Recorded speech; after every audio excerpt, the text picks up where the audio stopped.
let's get straight on in. Where is the elusive Agent of the Nine this weekend? Well, he's tucked away in a corner right next to the Crucible Quartermaster and opposite from Shaxx Look, who's pointing at his trophies on the wall there.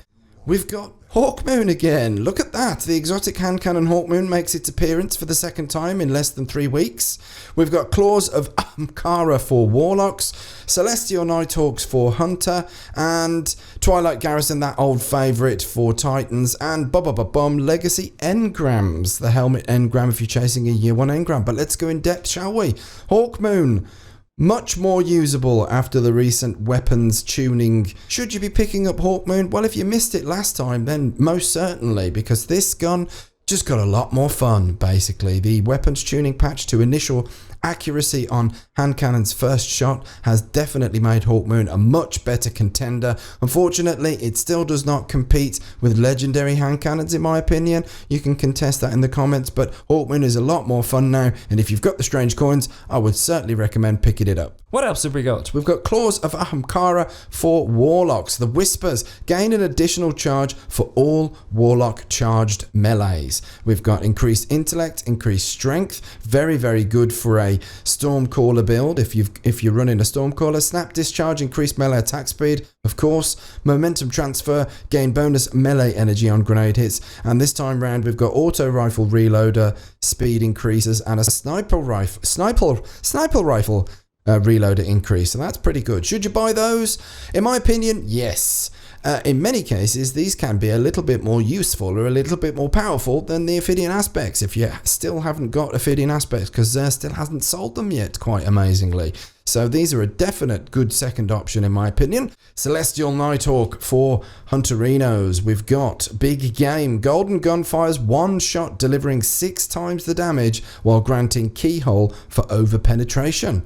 Sounds quite pornographic, doesn't it? Increased strength, increased intellect, nice and backwards there. And then hands-on, gain bonus super energy from melee kills on minions of the darkness. And heavy lifting, gain bonus super energy kills from heavy weapon kills on minions of the darkness. That's nice. And then innovation, bonus grenade energy on orb pickup. And doesn't it look good?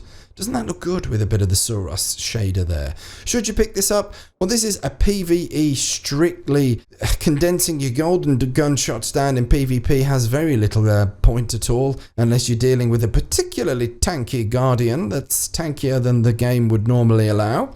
So yes, PvE only, and it is a stack of fun if we've got a solar burn on for the week, for example.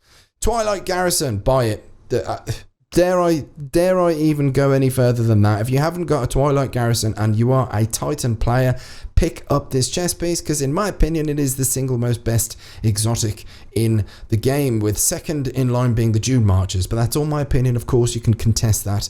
In other news, ladies and gentlemen, we've had a This Week at Bungie posts late last night for me. I think it was early in the morning for you guys over in the States, and I'm just going to read that out for you. This is very quickly running over the This Week at Bungie post, because we are going to be discussing this in huge amounts of detail at the Planet Destiny podcast on Sunday at 7 p.m. PST. So I'm only going to scan through the stuff now. If you'd like to hear some serious opinion on all of these new changes and what's been posted in the This Week at Bungie, tune in to the Planet Destiny podcast, 7 p.m. Pacific time.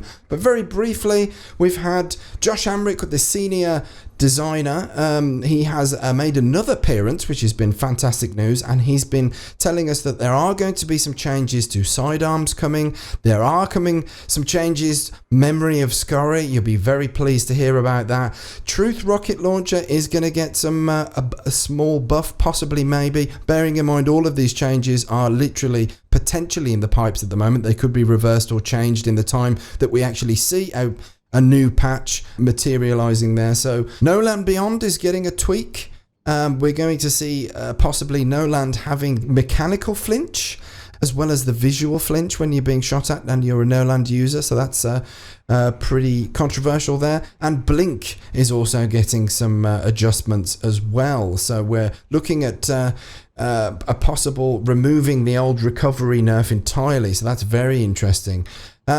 And And that's it. We've got Iron Banner also coming as well, but we're going to be doing some videos on that later on. Iron Banner will return on Tuesday, the 28th of February at 10 a.m. Pacific time, and it will end on Tuesday, March 7th, 1 a.m. Pacific time. And not forgetting, it's Trials of Osiris returning to us again this weekend. If you'd like to guess what map you think that we're going to have for the weekend, slap it in the comments. It's always fun and makes me squeal like a pig. Anyway, I've been Story Machine. Thank you very much for watching. If you happen to enjoy the video, then you can slap the indicator of the upward thumb. And remember folks, smoke as a kipper. We'll be back for breakfast.